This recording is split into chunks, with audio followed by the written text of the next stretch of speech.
My name is Andy Lovato, and I'd like to tell you about my life in the mountains of northern New Mexico. The one constant metaphor that keeps coming up is the rising of the sun.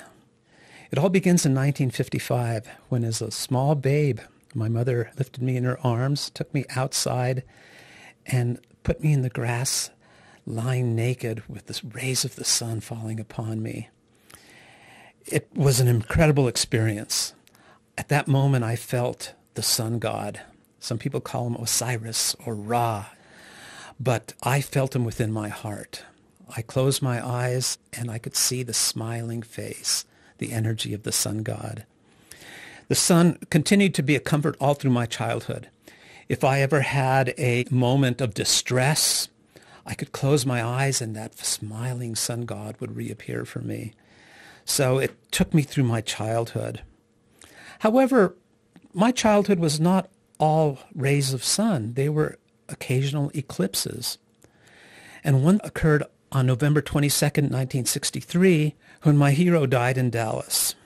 For the first time that night, as the sun went down, dark descended. And I had never thought of darkness as being something that was in any way to be looked upon as bad, but I felt afraid of the dark for the first time, and I realized there was darkness in the world as well. But this didn't last too long. In fact, it only lasted 4 months. The sun rose again for me in February of 1964. I was sitting in our living room in our little adobe house, watching a 12-inch black and white television set. And 4 magical creatures from Liverpool, England, sang, "I Want to Hold Your Hand," and opened up a wealth of possibilities for me, and I'm sure many other young children across America. The Beatles followed me through my adolescence. What they did for me is they helped me to re-examine my stereotype of being male in our society. Men could write poetry. They could wear colorful clothing. They could sing about peace and love and embrace the feminine. So that was important for me. I continued my quest for expanding consciousness. And one of the things I did when I was a young teenager, about 14, was write to the Lama Foundation.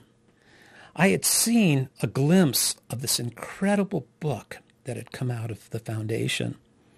And one day a magical box arrived, and it opened up a world of Eastern religion and Eastern philosophy. And inside was a cutout of the sun that I hung on my wall.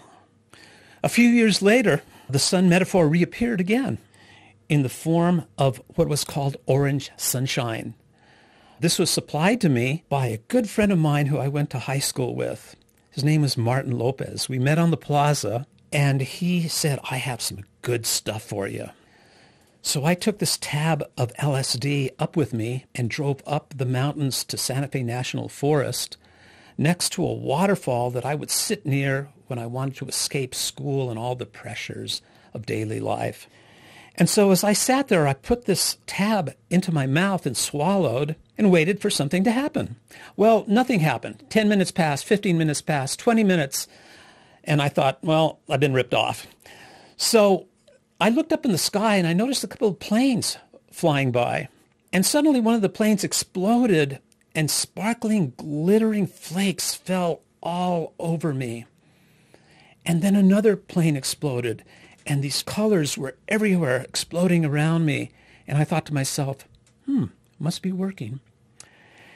I thought, what am I going to do next in this state? So I put my head into the waterfall, and the water flowed over me, and then it flowed through me, and then I became the water.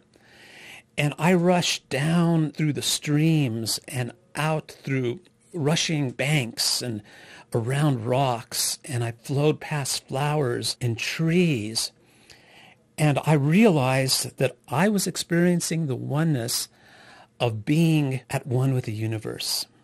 And this experience was so profound for me. And I will never regret that experience. It was a turning point in my life.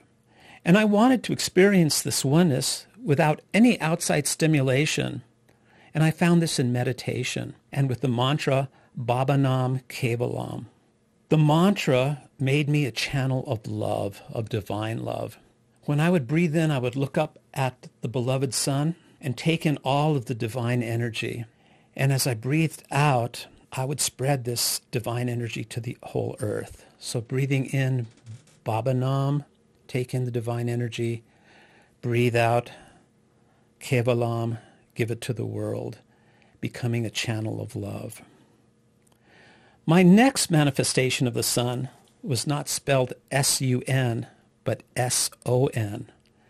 My beautiful wife and I were blessed with a son, and I could see the world again through new eyes.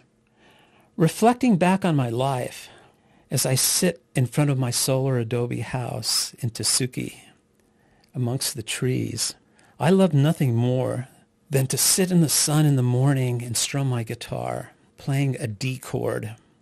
To me, the D chord is yellow. The D chord is the chord of the sun.